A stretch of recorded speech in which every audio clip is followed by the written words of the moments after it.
Hello students, this is S D sir from maths focus. आज हम लोग बात करेंगे इम्प्रॉपर इंटीग्रल, जो कि इंजीनियरिंग मैथमेटिक्स का फर्स्ट सेम का कोई भी सीएसई में हो या फिर आईटी में हो या फिर जिस भी स्ट्रीम में हो, फर्स्ट सेमिस्टर में लगभग हर एक यूनिवर्सिटी का सिलेबस लगभग सेम रहता है। तो इसमें एक कॉमन टॉपिक रहता है फर्स्ट सेमिस्टर का बीटेक का, जो है इम्प्रॉपर इंटीग्रल। तो आज वो चीज़ लेके हम लोग डिस्कस करेंगे और समझेंगे कि ये इम्प्रॉपर इंटीग्रल होता क्या है। ठीक है, तो आगे बात ना बढ़ाते हैं, चलिए काम पे लगते हैं। तो हेडिंग कीजिए इम्प्रॉपर इंटीग्रल, पूरा कंसेप्शन समझ में आ जाएगा। हो सके तो इस वीडियो को अगर कहीं पर भी आपको दिक्कत आए, थोड़ा पॉज करके फिर रिवाइंड करके ये वीडियो देखिएगा। मुझे आशा है कि मैं जैसे पढ़ाऊँगा आपको इस टॉपिक में कोई दिक्कत होने वाला नहीं है, लेकिन फिर भी अगर दिक्कत हुआ तो मैं जो बोला वो चीज़ आप करके देखिएगा, आपका फायदा आएगा। ठीक है, तो चलिए शुरू करते हैं। हेडिंग कीजिए इम्प्रॉपर इंटीग्रल। सॉरी, एक सेकंड, पेन लेके आ, तो पेन में काली खत्म हो गया है, रुकिए। हाँ, एक्चुअली पेन में इंक खत्म हो गया था, मुझे ध्यान नहीं था। ठीक है, अच्छा चलिए हेडिंग कीजिए improper integral. Improper integral, improper integral होता क्या है? देखिए, पहले तो ये समझिए, इंटीग्रल मतलब क्लास 12 में आप लोग इंटीग्रेशन कर चुके। अभी हम लोग थोड़ा डेवलप होके चीज को समझेंगे। देखिए, अगर मान लीजिए integration a to b fx dx कोई भी एक इंटीग्रेशन है, ठीक है। यहाँ पे इम्प्रॉपर इंटीग्रल होने का दो क्राइटेरिया है, मेरे हिसाब से दो क्राइटेरिया है। एक तो देखिए, फर्स्ट जो क्राइटेरिया है नोट करके लिखिएगा, यहाँ पे ए और बी, ए या फिर बी इनफाइनाइट होगा, मतलब अपर लिमिट और लोअर लिमिट इनफाइनाइट होगा। ठीक है, दूसरा जो है ये जो फंक्शन आप देख रहे हो, fx जो फंक्शन देख रहे हो, ये बाउंडेड होगा। fx is bounded, fx function is bounded. ठीक है, कौन से पॉइंट पे? At a and b। सही तो है, यहाँ पे पॉइंट लोअर लिमिट और अपर लिमिट का जो पॉइंट है, इस दोनों पॉइंट पे ये इनफाइनाइट हो सकता है या फिर एक पॉइंट पे भी इनफाइनाइट हो सकता है, और इस फंक्शन इस पॉइंट पे बाउंडेड होगा। ठीक है, सॉरी बाउंडेड नहीं, ये फिर अनबाउंडेड होगा। बाउंडेड क्यों बोल रहा हूँ मैं? अनबाउंडेड होगा। हाँ, खुला होगा, खुला। अनबाउंडेड मतलब, बाउंडेड मतलब क्लोज, अनबाउंडेड मतलब ओपन, राइट। तो दो नोट आप बना लीजिए, एक तो है इनफाइनाइट, ठीक है, और दूसरा है जो फंक्शन है वो a टू b पॉइंट में अनबाउंडेड हो। अभी देखिए, कुछ इम्प्रॉपर, मेरे हिसाब से इम्प्रॉपर इंटीग्रल का कुछ टाइप्स बहुत एग्जाम में पूछा जाता है आप लोगों के सेमेस्टर में, ठीक है, जो कि मैं यहाँ पे नोट की तरह, ताकि आपको घर पे पढ़ने में आसानी हो, मैं यहाँ पे नोट कर दे रहा हूँ, आप लोग नोट कीजिएगा। Types of improper integral, types of improper integral, ठीक है, हैशटैग देके दीजिए। टाइप्स ऑफ इम्प्रॉपर इंटीग्रल क्या होगा? फर्स्ट तो देखो, यहाँ पे दो टाइप का चीज आता है, एक तो फर्स्ट काइंड, एक सेकेंड काइंड। ठीक है, पहले उस दिशा में मैं नहीं जा रहा हूँ, पहले तो बेसिक से समझेंगे, क्योंकि आप लोग अभी अभी कुछ महीने ही हुआ है फर्स्ट सेमेस्टर में घुसे हो, तो एडमिशन दिए हो, तो धीरे धीरे आपको समझ में आ जाएगा कि क्या चल रहा है। ठीक है, डरना नहीं, जिस भी स्ट्रीम में हो बहुत अच्छे हो, बहुत अच्छे से मेहनत करो, आगे बढ़ो, बहुत स्कोप है टेक्निकल फील्ड में। और हायर मैथमेटिक्स, मतलब ये जो हम लोग कर रहे हैं, ये हायर मैथमेटिक्स का ही पोर्शन है, तो इसमें से थोड़ा बहुत दिक्कत हो सकता है, लेकिन उतना भी बहुत बड़ा दिक्कत नहीं होगा, ये मेरा वादा है। ठीक है, जिस कॉलेज में आप लोग हो वहाँ पे पढ़ो, ठीक है, वहाँ पे सिलेबस जैसे चल रहा है चल रहे लो। मैं अपने क्षमता अनुसार जो भी मेरा टाइमिंग शेड्यूल है उससे निकाल के मैं आता रहूँगा ऑनलाइन आप लोगों को गाइड करने के लिए। ओके, चलो यहाँ पे आइए। तो टाइप्स ऑफ इम्प्रॉपर इंटीग्रल, तो दो टाइप का इम्प्रॉपर इंटीग्रल आपको दिखने मिलेगा, खाली दो टाइप या तीन टाइप। एक तो मान लीजिए अपर लिमिट में 0 टू इंफिनिटी fx dx, ठीक है। लोअर लिमिट में ये हो जाएगा, ये अपर लिमिट में है, ठीक है। फिर लोअर लिमिट में अगर मान लीजिए ऐसा हुआ minus infinity to B fx dx, आप समझ लेना ये इम्प्रॉपर इंटीग्रल है, ठीक है। मैं टू दी पॉइंट समझा रहा हूँ, ठीक है, क्योंकि बीटेक में आप लोगों का टू दी पॉइंट समझना बहुत ज़रूरी है, क्योंकि बहुत सारा टॉपिक सब रहता है, आपका कोर्स सब्जेक्ट भी रहता है। तो मैं यहाँ पे शॉर्ट नोट ऐसे बना दे रहा हूँ कि आप लोग कॉपी खोलते ही आपका पूरा टॉपिक आपके दिमाग में छप जाए, ठीक है। तो यहाँ पे फर्स्ट टाइप आपने क्या दिखा, 0 टू इन्फिनिटी रहेगा। नेक्स्ट टाइप क्या दिखा आपने, माइनस इन्फिनिटी टू बी रहेगा। थर्ड टाइप में आप देखोगे कि दोनों में ही इन्फिनिटी रहेगा, ठीक है, मतलब अपर लिमिट और लोअर लिमिट दोनों में ही इन्फिनिटी रहेगा। तो क्या होगा, minus infinity to infinity fx dx, आइए ना बोलो। सो ये है तीन टाइप का, मोस्ट ऑफ द केसेस में तीन टाइप का इम्प्रॉपर इंटीग्रल आपको दिखने मिलेगा, ठीक है।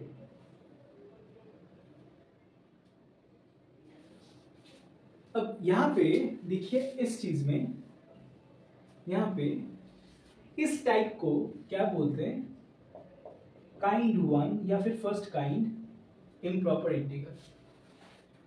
First kind improper integral, first kind में एक क्राइटेरिया, स्पेशल क्राइटेरिया होता है, जहां पे फर्स्ट काइंड में ये तो आता ही है, ठीक है, और इसका जो फंक्शन है ना वो कुछ हद तक बाउंडेड होता है, ठीक है, कुछ हद तक बाउंडेड होता है। कंफ्यूज मत होइए, धीरे धीरे मैं सम्स करके सब समझा दूंगा, कोई दिक्कत वाली बात नहीं है, ठीक है। यहाँ पे ध्यान दीजिएगा, तो यहाँ तक आप नोट कर लीजिए। Pause the video and note it down please.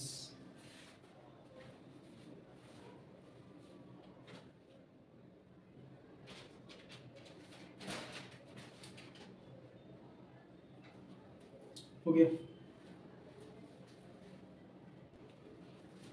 Next जो काइंड है, मतलब नेक्स्ट जो टाइप है वो है, उसको बोलते हैं काइंड 2 या फिर सेकेंड काइंड इम्प्रॉपर इंटीग्रल। यहाँ पे क्या होता है, यहाँ पे a और b, ठीक है, मतलब अपर लिमिट और लोअर लिमिट, मतलब ये जो फंक्शन, ये जो इंटीग्रेशन मैंने दिया था शुरू में समझाने के लिए, a to b fx dx, this is if this is second kind, so इधर में a एंड b दोनों ही फाइनाइट होगा, दोनों ही फाइनाइट होगा, but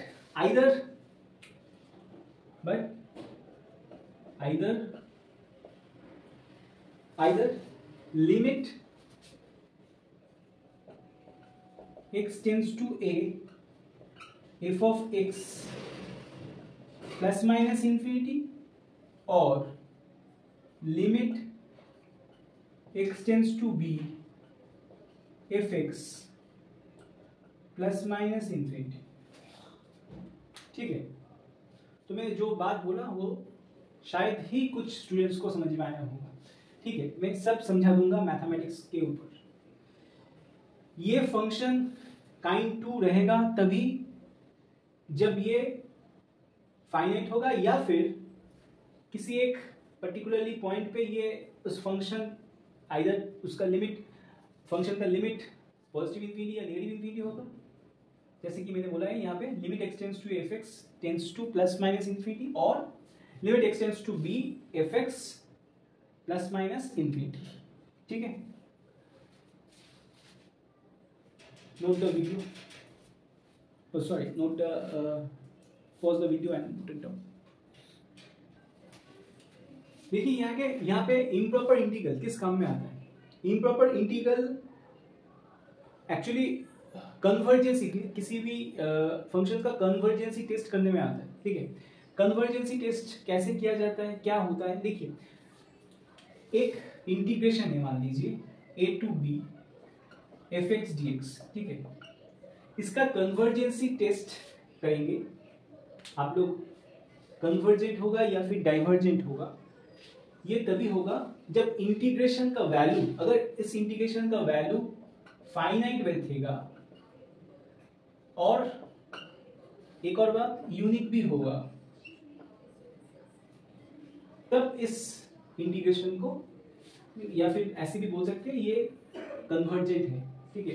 this is convergent, this is convergent. और अगर ये integration a to b fx dx इसका वैल्यू इनफाइनाइट है, इनफाइनाइट है, तो this is not the convergent, this is divergent. Okay, so this function is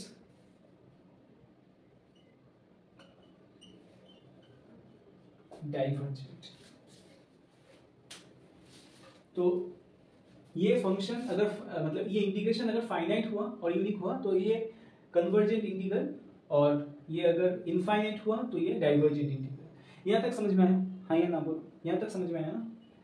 धीरे धीरे इसको समझो। मैं धीरे धीरे क्यों बोल रहा हूँ? क्योंकि ये चैप्टर, ये कंसेप्शन पूरा न्यू है मेरे हिसाब से, फर्स्ट सेमेस्टर में पूरा न्यू है। मैं आशा करूँगा कुछ स्टूडेंट्स को समझ में आया होगा, कुछ स्टूडेंट्स को बाहर मतलब जिस भी इंस्टीट्यूशन में आप पढ़ रहे हो, कुछ स्टूडेंट्स को नहीं समझ में आ रहा होगा, उलझन में है। तो मैं ये धीरे धीरे समझाने की, by process, step by step समझाने की कोशिश कर रहा हूँ, ठीक है। यहाँ तक समझ में आ गया? हाँ या ना बोलो। देखिए, जैसे कि मैंने बोला है कि इम्प्रॉपर इंटीग्रल को काम पे लाया जाता है कन्वर्जेंसी टेस्ट के लिए, ठीक है। अभी ये एक इंटीग्रेशन आपके क्वेश्चन पेपर में देगा, वो बोल दी, मतलब क्वेश्चन में बोल दिया होगा कि convergency test by the improper integral, ऐसा कुछ बोल दिया होगा, ठीक है। फिर आगे जाके हम लोग एबल्स टेस्ट, म्यू टेस्ट, ये सब करेंगे, ठीक है। तो यहाँ पे देखिए जो बात है, तो मैं एक एग्जांपल लिया हूँ कि कन्वर्जेंसी टेस्ट आपको ये दिखाना है, ये मतलब ये कन्वर्जेंट है, ये डाइवर्जेंट है, ये आपको दिखाना है। देखिए यहाँ पे इंटीग्रेशन क्या दिया हुआ है, 0 to infinity, ये तो आपको पता चल ही गया होगा कि ये इम्प्रॉपर इंटीग्रल है, जो मैंने टाइप दिखाया था, ठीक है। तो ये क्या है, 0 to infinity e to the power minus x dx। अभी देखो इसको, इस इंटीग्रेशन को, इम्प्रॉपर इंटीग्रल का ये नियम है कि इस इंटीग्रेशन को कैसे लिमिट के फॉर्म में लाके इसका लास्ट कन्वर्जेंसी टेस्ट किया जाता है। देखो ये प्रोसेस को समझो, integration 0 to infinity e to the power minus x dx, ठीक है। तो इसका मतलब ट्रांसफॉर्मेशन कुछ ऐसा होगा, लिमिट एक्सटेंड्स टू इन्फिनिटी, जो अपर लिमिट में है, ठीक है। Integration 0 to x e to the power minus x, मतलब इसका जो वैल्यू है ये 0 to x e to the power minus x dx। अभी इसका इंटीग्रेशन करेंगे अपर लिमिट माइनस लोअर लिमिट, फिर यहाँ पे आप लिमिट को उठा दे रहे हो, तो यहाँ पे तो 0 हो जा रहा है और यहाँ पे 1 हो जा रहा है, तो क्योंकि e to the power minus infinity क्या हो जाएगा, 1 by e to the power infinity, that means 0, तो यहाँ पे 0 हो जा रहा है, 0 plus 1 मतलब 1, जो कि एक फाइनाइट और यूनिक वैल्यू है। तो इसका मतलब ये इंटीग्रेशन कन्वर्जेंसी टेस्ट को पार कर रहा है, ठीक है। कुछ और एक और सम्स लेके देखते हैं, और भी कंसेप्शंस क्लियर होगा, ठीक है। यहाँ पे समझ में आया होगा, ठीक है। चलिए दूसरे एक सम्स लेके देखते हैं। नोट किया है ना आप लोगों ने? नोट करते जाइए और प्रैक्टिस करते जाइए अपने बुक से, धीरे धीरे सब समझ में आया होगा। पहला ये टॉपिक शायद ही मैं बार बार बोल रहा हूँ, अटपटा लग सकता है कुछ बच्चे को, सभी को नहीं, कुछ बच्चे को। उन लोगों के लिए मेरा सुझाव है कि आप लोग मेरा ये वीडियो देखने के बाद अपना बुक या फिर जो भी आप लोग देख के पढ़ रहे हो अभी कॉलेज से रिकमेंडेड, वहाँ पे जाइए और इस कंसेप्शंस को मिलाइए और फिर मैथ्स करने उसके अकॉर्डिंग अपना प्रॉब्लम सॉल्व कीजिए, ठीक है। तो ये कंसेप्ट उतना भी क्या बोलूँ, उतना भी जटिल नहीं है कि आप कर ना पाओ, ठीक है। इंजीनियरिंग मैथमेटिक्स बहुत ही शानदार टॉपिक से भरा पड़ा है, तो ये कोई दिक्कत वाली बात नहीं है। आप देखोगे कॉपी में या फिर बुक फॉलो करोगे, कोई भी बुक हो, ठीक है। बहुत सारे स्टूडेंट्स का ये मानना रहता है, क्वेश्चन रहता है कि सर कौन सा बुक खरीदे। ऐसा कोई बात नहीं है, आपका कॉलेज से बता देगा कि कौन सा बुक कॉलेज में चलता है, एक ऑटोनॉमस का एक बुक चलता है और जो यूनिवर्सिटी में आता है, ठीक है, तो उन लोगों का और एक बुक चलता है। तो कोई भी बुक उठा लो इस टॉपिक का, तो कंसेप्ट तो सेम ही है ना, तो उसमें भी प्रॉब्लम्स आपको जब करोगे मेरा नोट्स मिला के आपको देखना, आपको समझ में आ ही जाएगा। ये मैं बोल रहा हूँ, मेरा गारंटी है। अगर ना समझ में आए तो मेरे नंबर पे व्हाट्सएप कीजिएगा, कमेंट कीजिएगा, ठीक है, मैं रिप्लाई ज़रूर दूंगा। ओके, सो डरना मत और करते रहिए प्रैक्टिस। नेक्स्ट क्वेश्चन देता हूं मैं, करिए। -∞ to 0 e⁻⁻x, चलिए -x ना देते, +x ही दे देते हैं, dx, ठीक है। इसको करिए तो मैं 1 से 10 तक गिनूंगा। 10 हो गया, नहीं सॉरी 10 नहीं हुआ, मैं मजाक कर रहा था। चलिए इसको पहले फॉर्म में कैसे किया जाए हम लोग सोचते, पिछले वाले जो सम्स किया था उसी के ऊपर, उसी के टेक्निक से हम लोग सॉल्व करेंगे, ठीक है। यहाँ पे ध्यान लगाइएगा। तो पहले क्या होगा, लिमिट एक्सटेंड्स टू, जो भी यहाँ पे इन्फिनिटी के प्लस इन्फिनिटी होगा तो प्लस इन्फिनिटी, माइनस इन्फिनिटी होगा तो माइनस इन्फिनिटी, तो माइनस इन्फिनिटी इंटीग्रेशन, ठीक है। फिर क्या होगा बोलिए, इंटीग्रेशन, यहाँ पे उल्टा है ना, यहाँ पे उल्टा है, देखो यहाँ पे उल्टा है, हाँ यार, तो उल्टा है इसलिए यहाँ पे x भी उल्टा होगा, यहाँ पे 0 भी उल्टा होगा, x to 0, ठीक है। और फिर e⁻x dx, हाँ यार, प्लस इन्फिनिटी होगा तो उस तरफ, माइनस इन्फिनिटी होगा तो इस तरफ। फिर इसका इंटीग्रेशन करेंगे, फिर upper limit minus lower limit बैठाएंगे, बात खत्म। देखते हैं ये कन्वर्जेंट होता है या फिर डाइवर्जेंट होता है। Limit extends to minus infinity, तो ये क्या होगा, e⁻x ही होगा, e⁻x x to 0, ठीक है। फिर upper limit minus lower limit करके ये आएगा, आई थिंक ये आएगा 1 माइनस e⁻∞, ठीक है। और इसका वैल्यू क्या होगा, 1 ही होगा, तो ये भी तो कन्वर्जेंट होगा, आइए ना बोलो, आइए ना बोलो। चलिए इसी के ऊपर एक डाइवर्जेंट का क्वेश्चन लगाते हैं। अच्छा ये तो समझ गए ना, कन्वर्जेंट 1 आया तो फाइनाइट आया तो कन्वर्जेंट। तो देखिए इसी के ऊपर डाइवर्जेंट का वैल्यू लगाते हैं, मतलब डाइवर्जेंट का क्वेश्चन लगाते हैं। कुछ नहीं, मान लीजिए थोड़ा मैं अगर इस क्वेश्चन को थोड़ा मैं चेंज करके दूँ तो कैसा होगा, तो फिर कैसा होगा, मान लीजिए यहाँ पे इन्फिनिटी ना देके मैं यहाँ पे 0 डाल रहा हूँ और यहाँ पे पॉजिटिव इन्फिनिटी डाल रहा हूँ, ठीक है, कर रहा हूँ, चाहिए हाँ। फिर इसका वैल्यू क्या होगा, देखो इस हिसाब से इम्प्रॉपर इंटीग्रल का जो सिस्टम है उस हिसाब से मैं अगर करूँगा तो क्या बनेगा, limit extends to infinity, integration क्या होगा ये 0 to x e⁻x dx, हाँ या ना बोलो, हाँ या ना होगा। तो ये क्या होगा, लिमिट एक्सटेंड्स टू इन्फिनिटी, ये क्या होगा e⁻x माइनस e⁻0 मतलब 1 dx, ठीक है। अभी लिमिट अगर उठा लेंगे तो क्या होगा e⁻∞, ठीक है, e⁻x राइट, e⁻∞, हाँ सही है, e⁻∞। अगर e⁻∞ से एक निकालो तो क्या बचेगा, इन्फिनिटी तो बचेगा, मतलब पूरा समुंदर है, उसमें से एक लोटा पानी निकालोगे तो समुंदर का कुछ फर्क पड़ेगा क्या, नहीं पड़ेगा ना। तो वही तो बात है, अगर इसको लिमिट को अगर लिमिट उठा दोगे तो यहाँ पे तो लिमिट बैठेगा, फिर कांस्टेंट का लिमिट तो कांस्टेंट ही होता है, ठीक है। तो क्या बन रहा है, अल्टीमेटली जो आपका जो वैल्यू आ रहा है वो फाइनाइट थोड़ी बन रहा है, वो तो इनफाइनाइट बन रहा है, ठीक है। तो ये फिर तो ये क्या होगा, कन्वर्जेंट हुआ नहीं हुआ ना, ये डाइवर्जेंट हुआ। तो हमेशा कन्वर्जेंट, आप लोग शायद ऐसे सोच रहे थे कि सर कन्वर्जेंट कर रहे हैं सभी कन्वर्जेंट होगा, नहीं ऐसा नहीं होता, कभी कभी डाइवर्जेंट भी हो जाता है, ठीक है।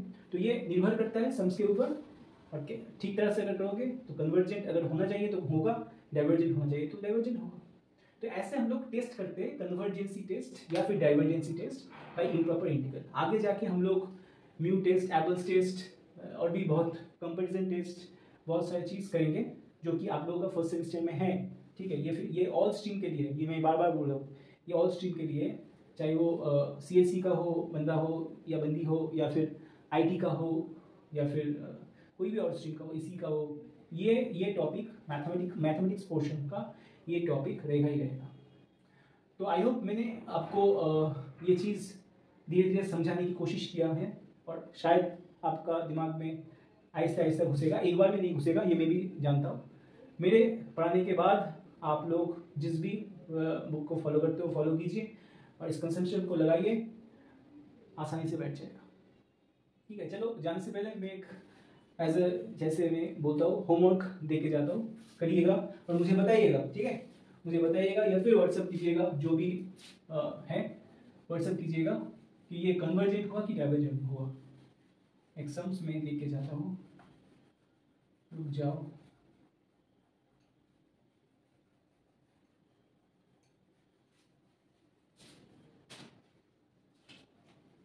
बहुत अच्छा, एक माइनस इन्फिनिटी टू इन्फिनिटी, ठीक है, dx by 1 plus x square. ये कौन सा काइंड है खुद देख के समझ लो, ठीक है। तो आशा करता हूँ ये वीडियो आपका थोड़ा बहुत काम पे आया होगा। अगर काम पे आया होगा तो लाइक कीजिएगा, शेयर कीजिएगा अपने फ्रेंड्स में, और अगर मन चाहे तो सब्सक्राइब भी कीजिएगा, ठीक है। और फॉलो करते रहिएगा SD सर मैथ्स फोकस की क्लास को। Thank you, it's all for today, bye bye.